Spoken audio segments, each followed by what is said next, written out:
Alright, at the request of Timon, however you want to say it, I'm redoing my How I Do Yao on Big Cubes video. So I made this, I want to say a couple of years ago, and I explained how I do Yao on 4, 5, 6, and 7. Today I'll only be explaining how I do it on 4x4 and 5x5 because, firstly, I don't do 6x6 and 7x7 anymore, and secondly, even if I did, the way I do Yao on 5x5 is the way I realistically would do it on 6 and 7. With very, very minor differences, if any, and I doubt there'd even be any. So, with that out of the way, I'll just do an example on 4x4. I'm going to do it color neutral, so if that bothers you, too bad.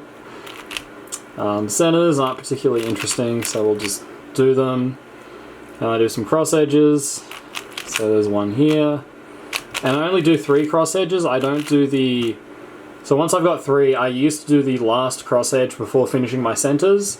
I don't do that anymore because I've realized that the efficiency is about the same, and as you're about to see, there is a benefit to saving it until later, essentially. Anyways, with that said, centers, simple.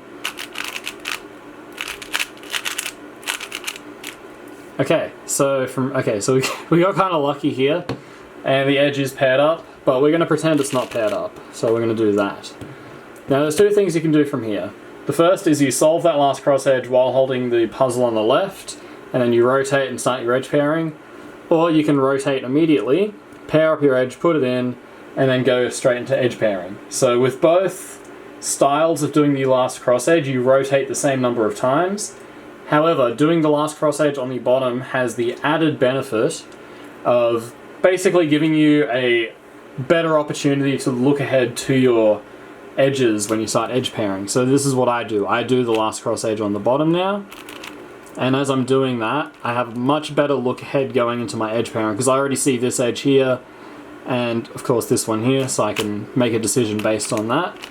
And then I just do 3, 2, 3, and then for a case like this, I'll just use free slice, and then continue on with 3, 2, 3, again, another free slice type case, and then here I just have the last 2 edges, and then I do 3x3 stage, which you should know how I do, but I'm just going to do it anyway.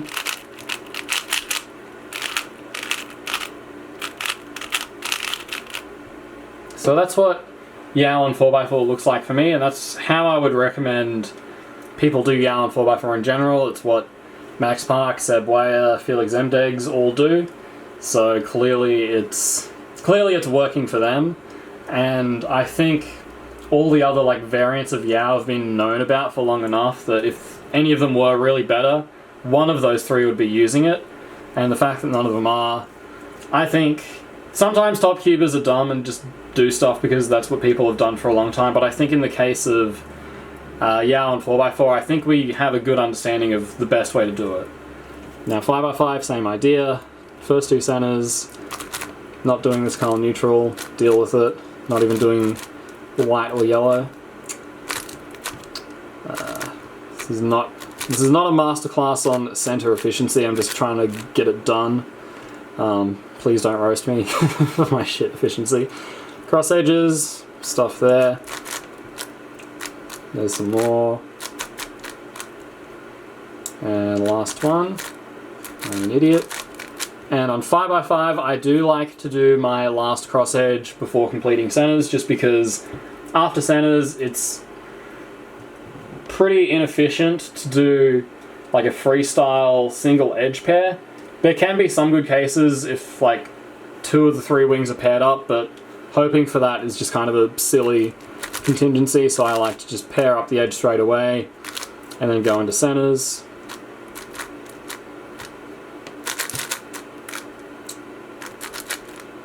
Why did I do that?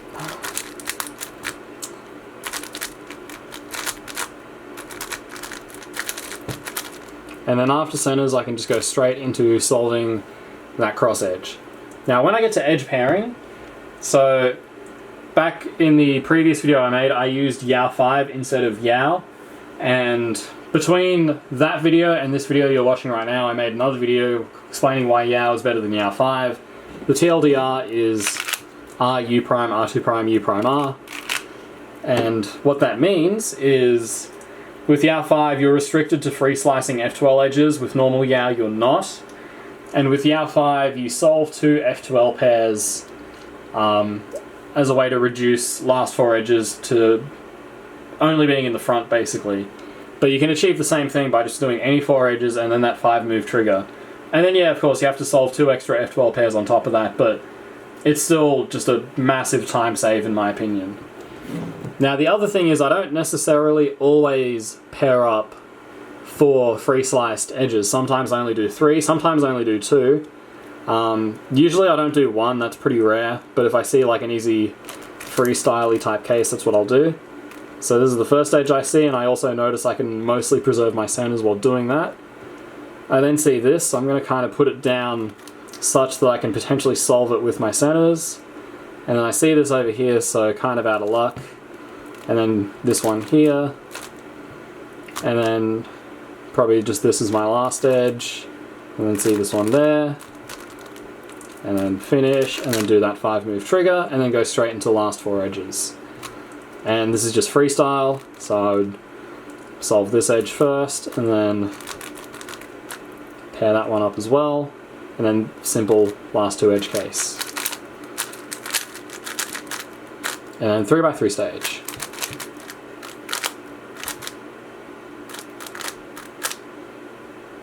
I'm an idiot. thought I was pseudo slotting. Thought wrong. Okay, so that's how I do Yao on big cubes. Thanks for watching, hope you learned something, hope you enjoyed the video. Leave it a like, comment, subscribe, share with your parents, fucking, I don't know. Do all that shit, send me money, and thanks for watching.